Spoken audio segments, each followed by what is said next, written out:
Hello, we're going to try this again. I had some technical difficulties. We should be good now. Like the last couple days, I'm going to do this live on Facebook, so I'm just going to pause here for a second while I get the Facebook end going. All right. This is as far as we got last time, and then all right. Boy Ant understood Betsy. Chapter 5. Story time.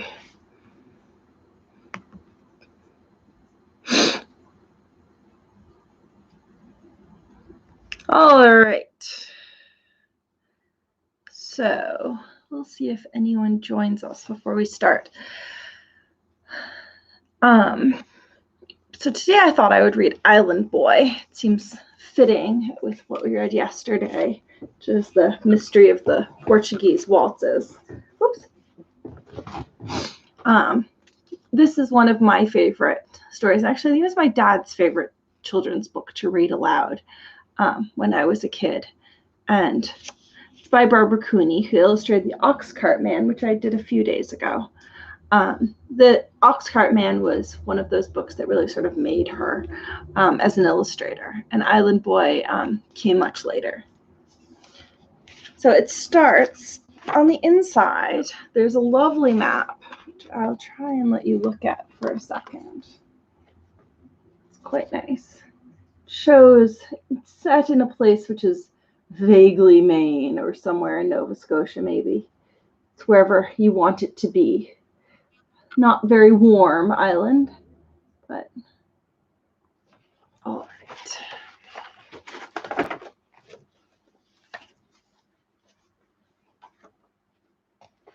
And he has a pretty little illustration to go with the dedication. Which is nice. I don't know if you can see that.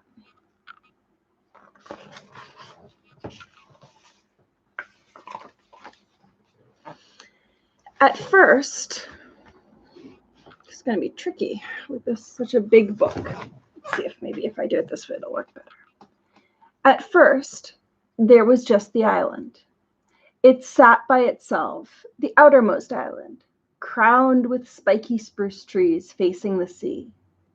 Behind it, in the bay, lay the other islands, and behind them, the mainland and Green Harbor, where the family came from. It was Pa who felled the trees and cleared the north end of the island. It was he who dug the well, now full of sweet water. It was he who cut the stone and the wood to make the house. When all was ready, he brought his wife, the 3 children, and the family cow to live on the island. Henceforth, it would be known as Tibbet's Island, for that was the family name.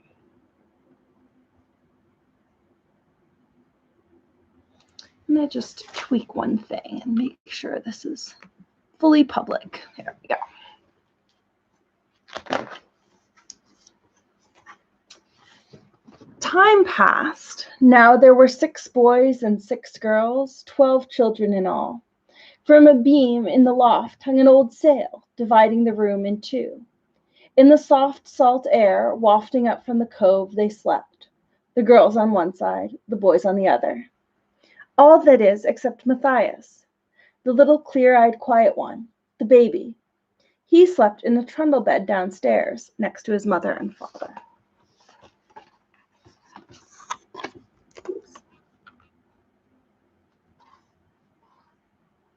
You see the sailcloth.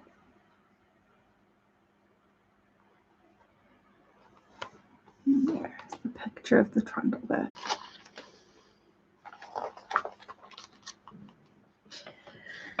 Pa taught the boys to plow and plant, to fell a tree and to build a stone wall.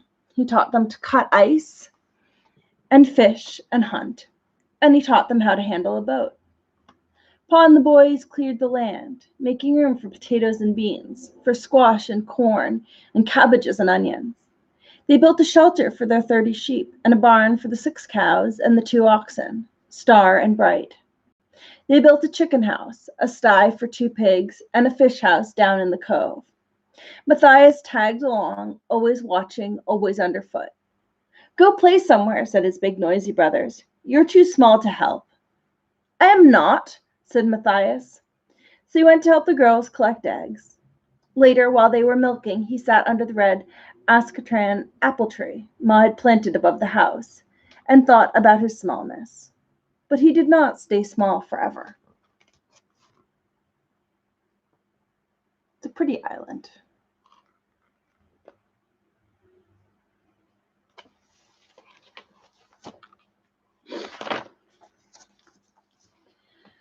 Soon, he was old enough to learn to read. When the house had been banked with spruce boughs and the firewood cut for winter, the bitter cold came. Matthias would wake up with the tip of his nose like ice, the window panes frosted over, and the wind whistled in the chimney.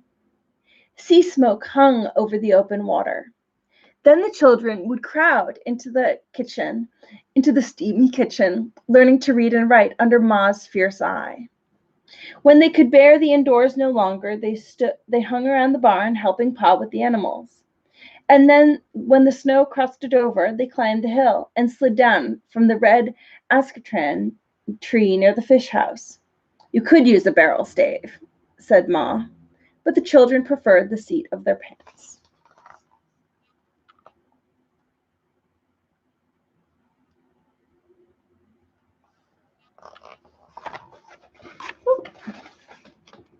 Looks like a very good sledding hill.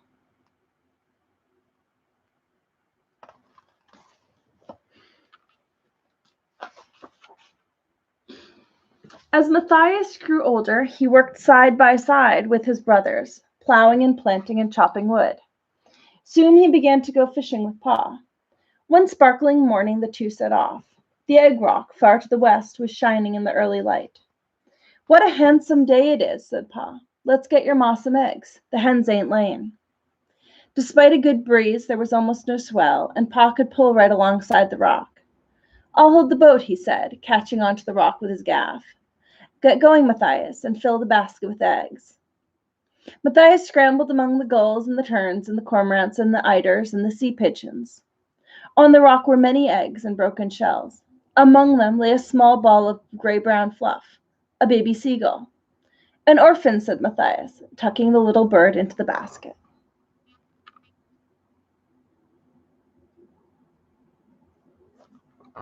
Oops.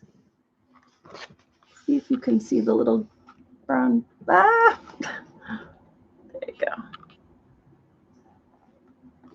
Very ugly as babies.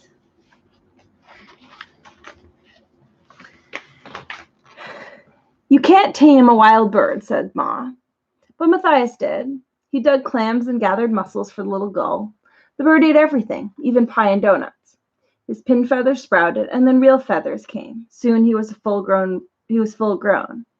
Over and over again, Matthias threw the bird up into the air, teaching him to fly. But the gull preferred to hop, so Matthias called him Toad. Wherever Matthias went, Toad went. He watched Matthias split kindling. He squatted in the grass, his neck thrust out, following Matthias's every move as he hoed the potatoes. He hopped and flopped behind Matthias down to the little cobble beach where they picked up lobsters at low tide. When Matthias and Pa went out fishing, Toad crouched seasick in the bottom of the dory.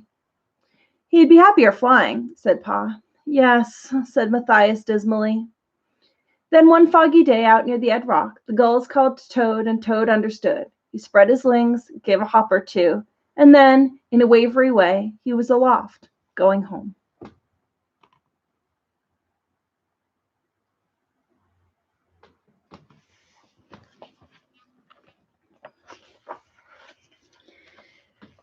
One by one, the Tibbets children grew up and left the island, the girls to marry, the boys to work in the shipyard of Uncle Abalon, Pa's brother in Green Harbor.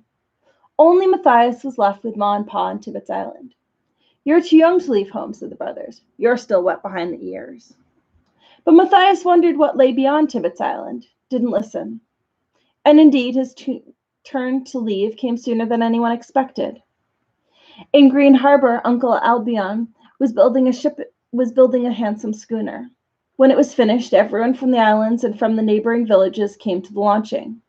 The ship was called the Six Brothers, and when she sailed, Matthias went along as cabin boy. That's a fine schooner.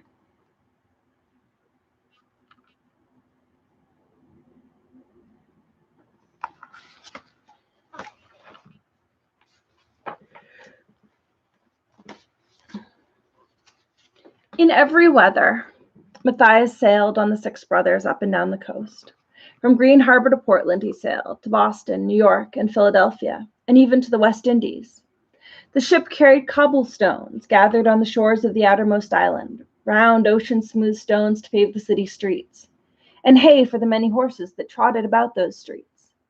The Six Brothers carried bricks from the brickyards along the tidal rivers for the elegant townhouses. It carried heron and eider and gull feathers to adorn the bonnets of the ladies who lived in those houses. After 15 years, Matthias, so steady, so clear-eyed, had become master of the Six Brothers, and the pride of everyone in Green Harbor and around the bay. But despite the bustle and wonders of the cities, Matthias could not forget his island. Whenever Six Brothers entered the bay on a return voyage, when the Egg Rock came into view and beyond it to its island, Matthias's heart always skipped a beat. One day, Matthias told him, "Can you see the feathers on the hats?"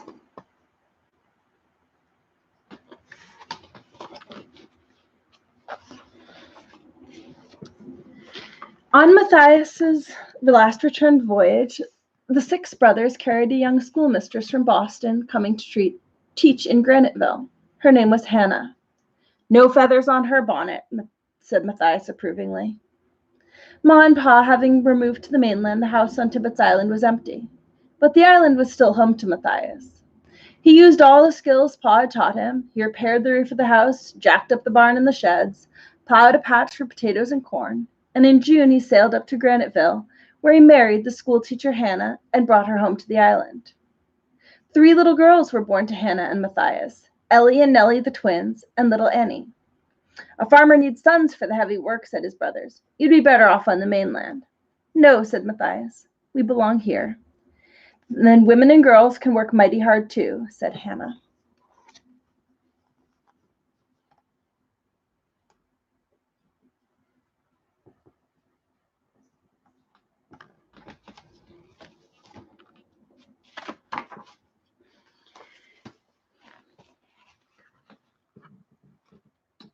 From June, when the scent of wild strawberries filled the air, until late summer, when the last of the raspberries, blackberries, and blueberries were gone, the girls went berrying. In the fall, they gathered cranberries in the bog back of the sea beach. Then Hannah and the girls made jams and jellies and pies, as well as from the apples of the red ascatron tree. Hannah taught the girls how to make butter and cheese, soap and candles, bread and Indian pudding, and a good chowder. They learned to spin and weave, to knit and sew. At least Ellie and Nellie did. But little Annie could not sit still indoors. She collected crabs and trotted behind Matthias when he wasn't off fishing. "My little wild bird," Matthias called her. She could whistle like one, too. Time passed, the little girls grew up and went away. Even little Annie, with flyaway hair, settled down and married a sailmaker. Matthias and Hannah remained on the island.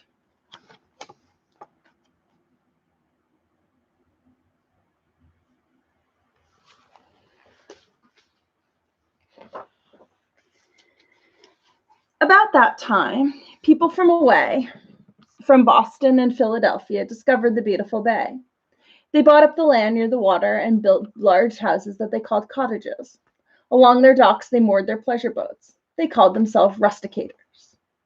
"You could sell the island to the people from away," said Hannah. "But our wants are so few now," said Matthias. "And this is home." But one winter, at the end of February, Hannah died, and Matthias was all alone. He remembered her words about selling the island to the people from away. But no, he need not do that. Besides, now there was little Matthias to think of. Every summer, Annie sent her son, little Matthias, out to the island. All day he followed his grandfather about, and at night he slept in the trundle bed, wrapped in the sweet air of the sea and the meadows. He wanted to stay on the island forever.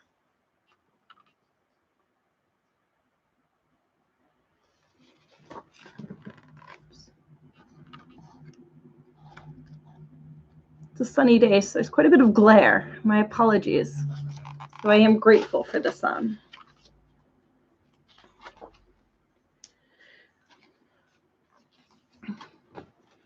It was a hard, cold winter that year little Matthias was 5. Snow lay deep for months, and many people in Green Harbor died of the influenza. One was little Matthias's pa. That spring, Annie and little Matthias went to live on the island for good. In May, Matthias planted a much too big vegetable garden and had 7 cows brought to the island.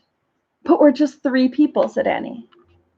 But the people from away, the summer people, need vegetables, said Matthias, and milk for their children too. Annie remembered all the things Hannah had tried to teach her. Jellies and jams, she said, and they will need their laundry washed and starched and ironed. For a while, anyhow, they were not going to sell Tibbetts Island. Every day all summer, Matthias and little Matthias loaded up the dory with cans of milk, with vegetables and eggs and butter, with jams and jellies and hampers heaped with snowy linen, and set off across the bay to the mainland.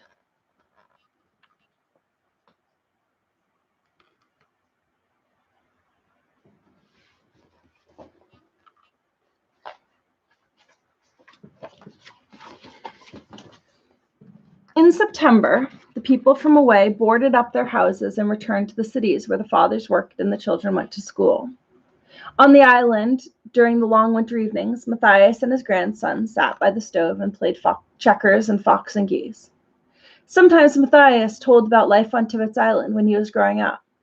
Sometimes he told wondrous tales about sailing on the 6 brothers and about life in the big cities. I too shall be a sea captain when I grow up, said little Matthias, and then I will come back and live on Tibbetts Island. It's good to see the world beyond the bay, agreed old Matthias. Then you will know where your heart lies. I already know, said little Matthias. Better wait and see, said his grandfather.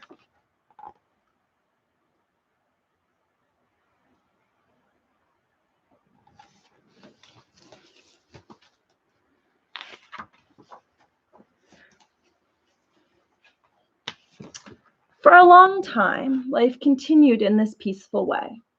Then one morning in late August, old Matthias and young Matthias loaded the dory for a trip to the mainland. The weather was lowery and the wind in the southeast. It's going to blow. You keep home today, said old Matthias to his grandson. Reluctantly, Matthias went back up the hill to the house. Old Matthias did not come home that day. They never saw him again alive. Later, they found the dory swamped and Matthias nearby.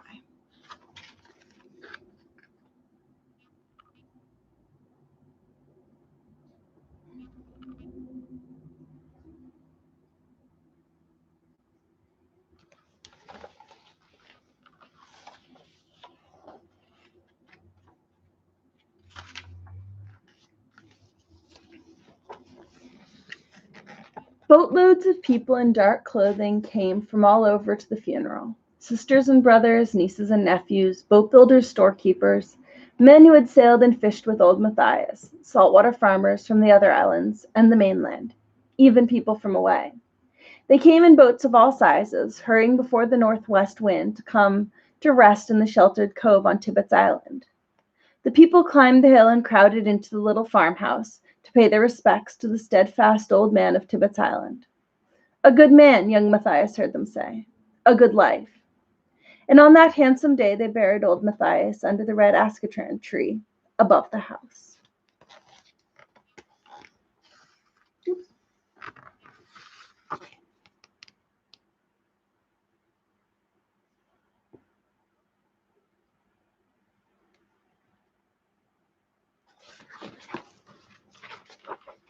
The end.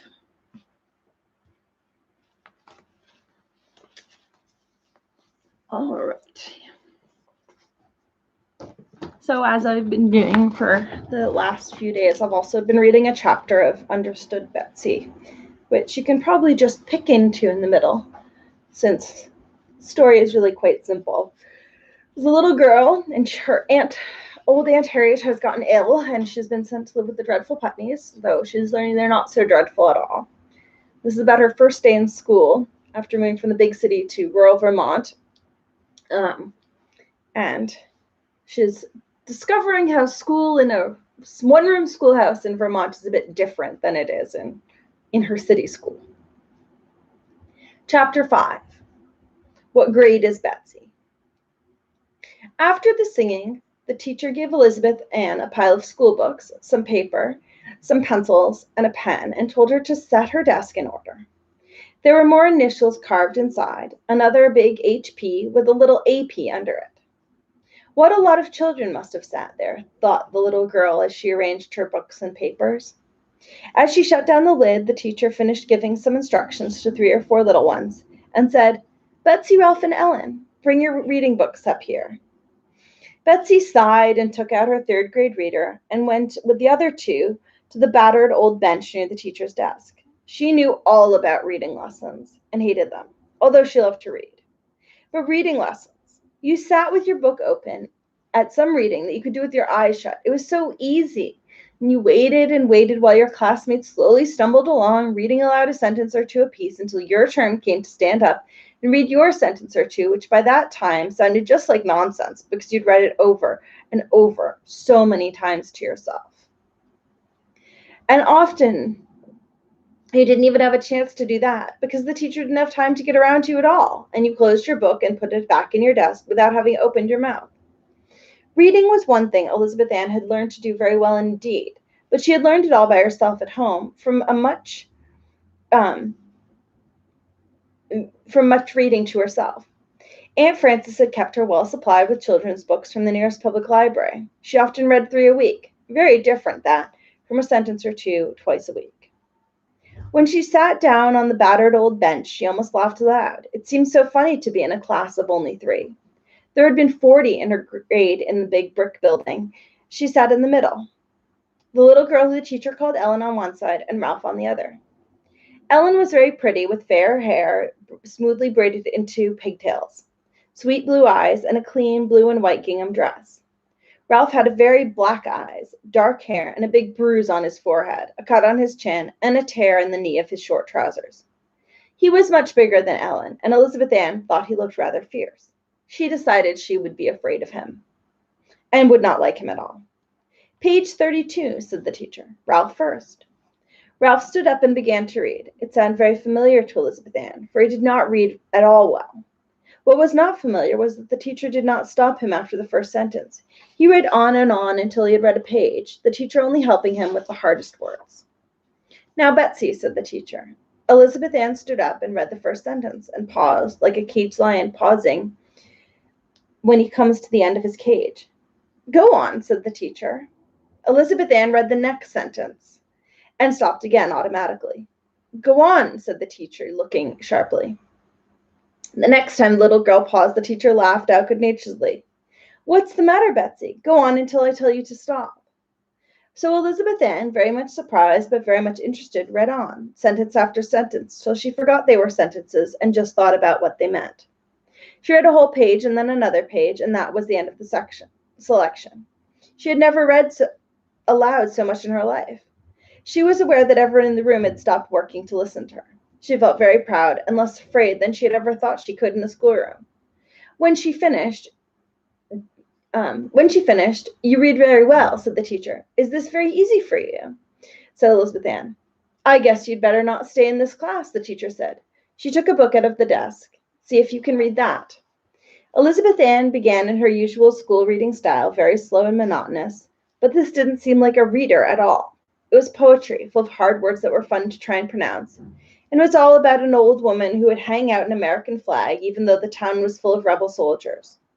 She read faster and faster, getting more and more excited till she broke out with "Halt!" in such a loud, spirited voice that the sound of it startled her and made her stop, fearing that she would be laughed at. But nobody laughed. They were all listening very eagerly, even the little ones, with their eyes turned towards her.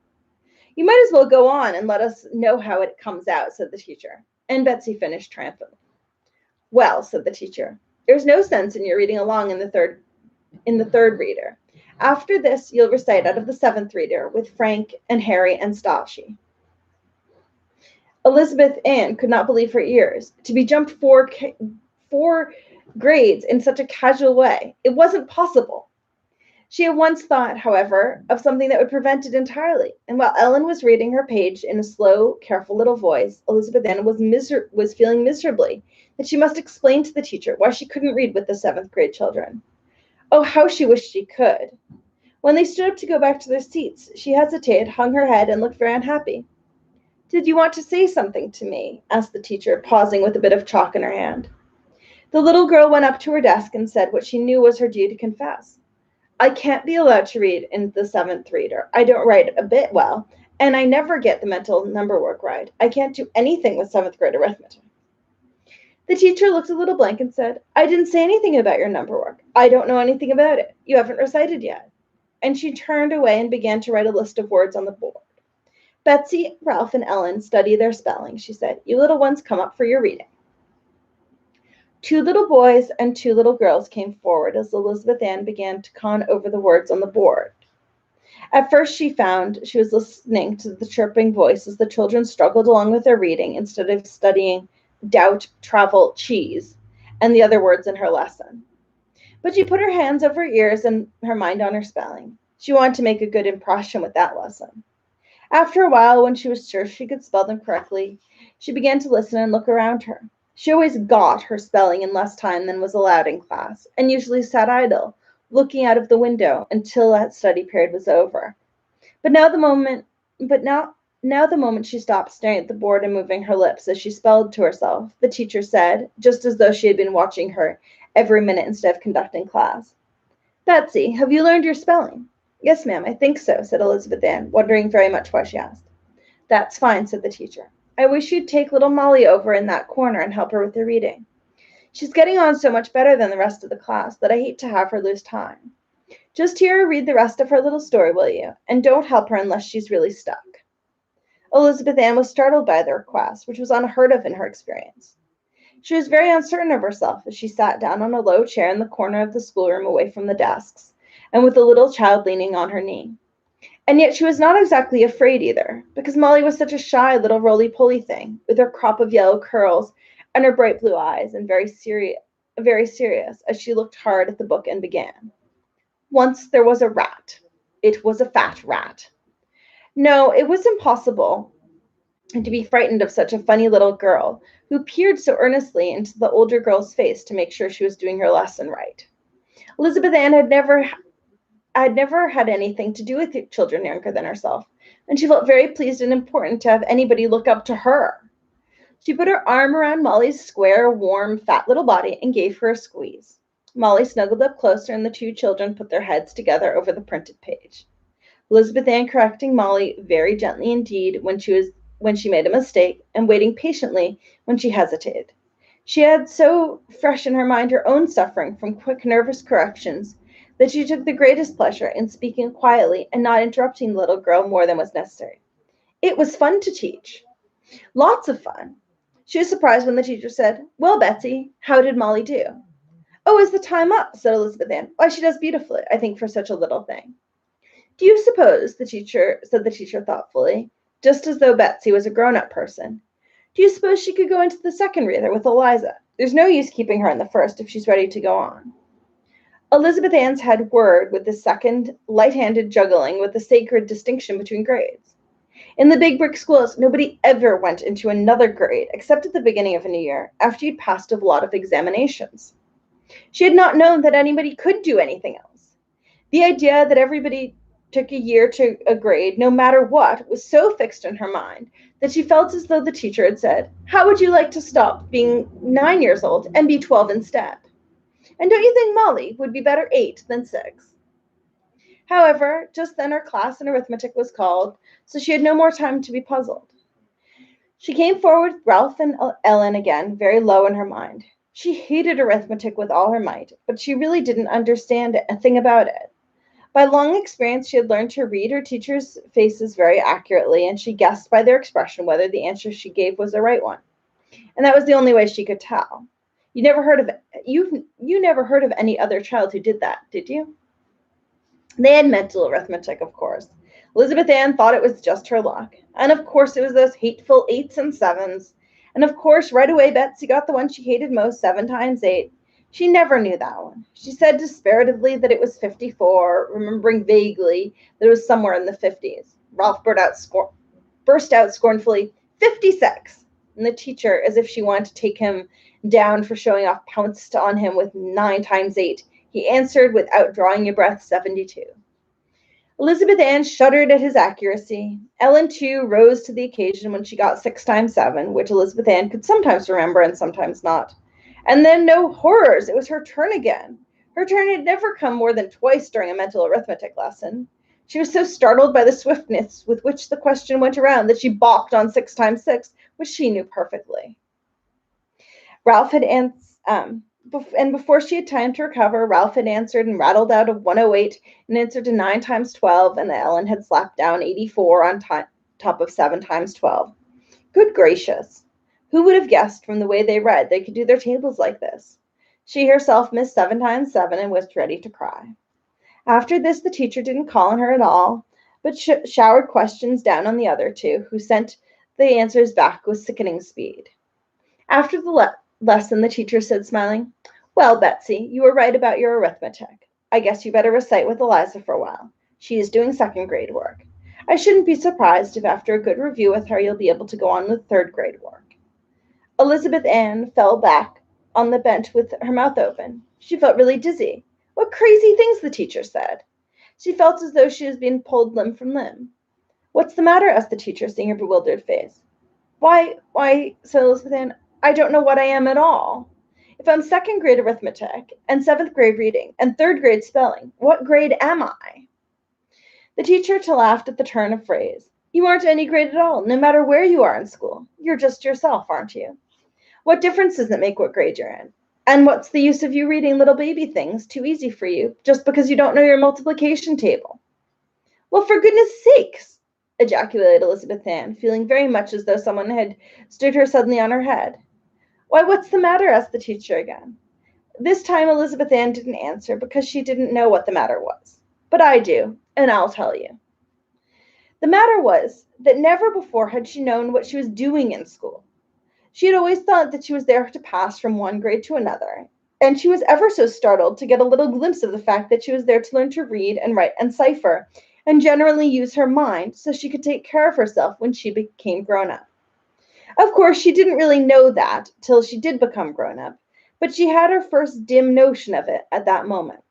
And it made her feel the way you do when you're learning to skate and somebody pulls away the chair you've been leaning on and says, "Now do it alone." The teacher waited a minute, and then when Elizabeth Ann didn't say anything more, she rang a little bell.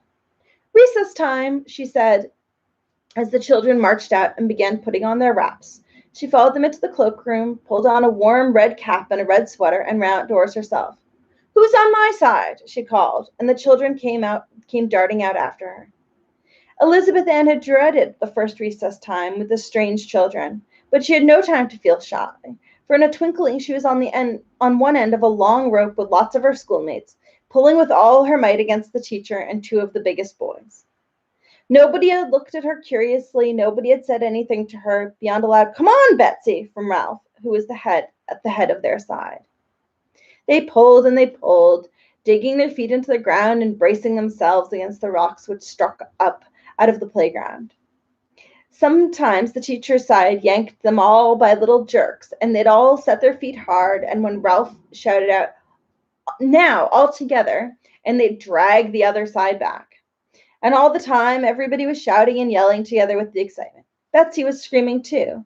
And when a wagon passing by stopped and a big, broad-shouldered farmer jumped down with laughter, put the end of the rope over his shoulder, and just walked off with the whole lot of them, till he had them pulled clear off their feet, Elizabeth Ann found herself rolling over and over and over with breathlessness, squirming mass of children, her shrill laughter rising even above the shouts of merriment of the other.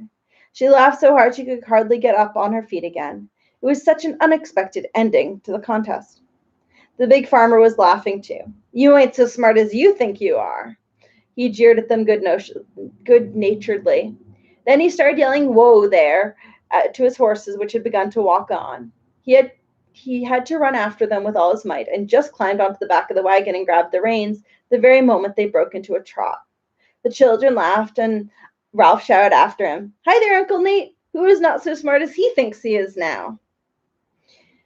They almost got him. He turned to the little girls next to him. They almost got away from him that time. He's awfully foolish leaving them standing while he's funning or something. He thinks he's funny anyhow. Someday they'll run away on him, and then where will he be? Elizabeth Ann was thinking to herself that this was one of the queerest things that had happened to her, even in this queer place. Never once had any grown-ups passing the playground of the big brick building dreamed of such a thing as stopping for a minute to play.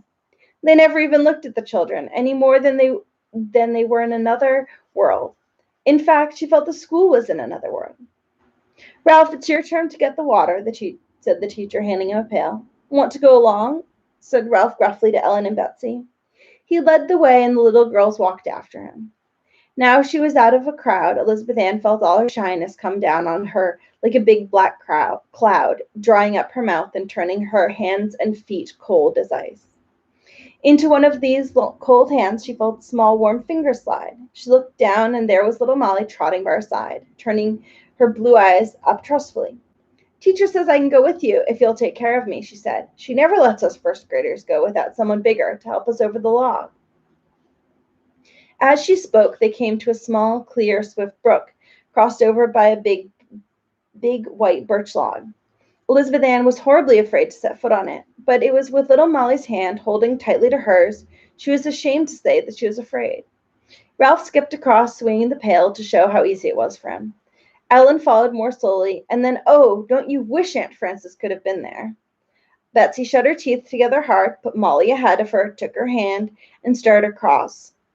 As a matter of fact, Molly went there sure-footed as a little goat, having done it hundreds of times, and it was she who steadied Elizabeth Ann. But nobody knew this, Molly least of all.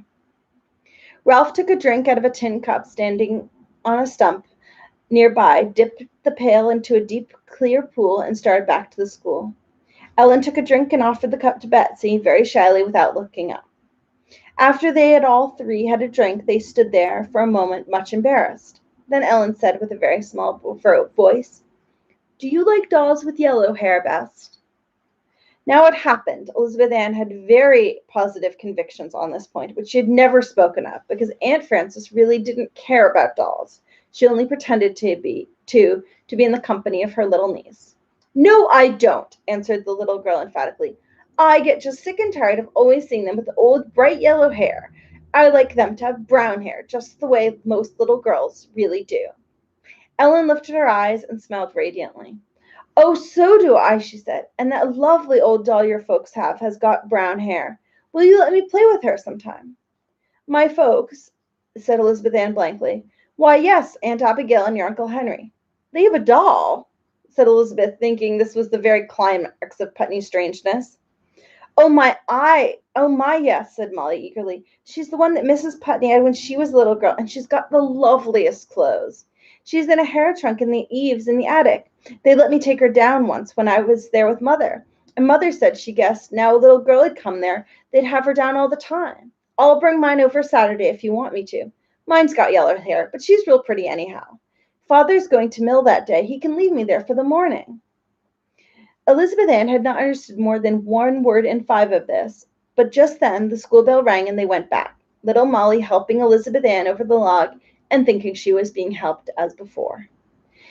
They ran along to the little building, and there I'm going to leave them, because I think I've told you enough about their school for one while. It was only a poor, rough little district school anyway, with no superintendent of schools would have looked at it for a minute, except to sniff. So that's the end of chapter 5.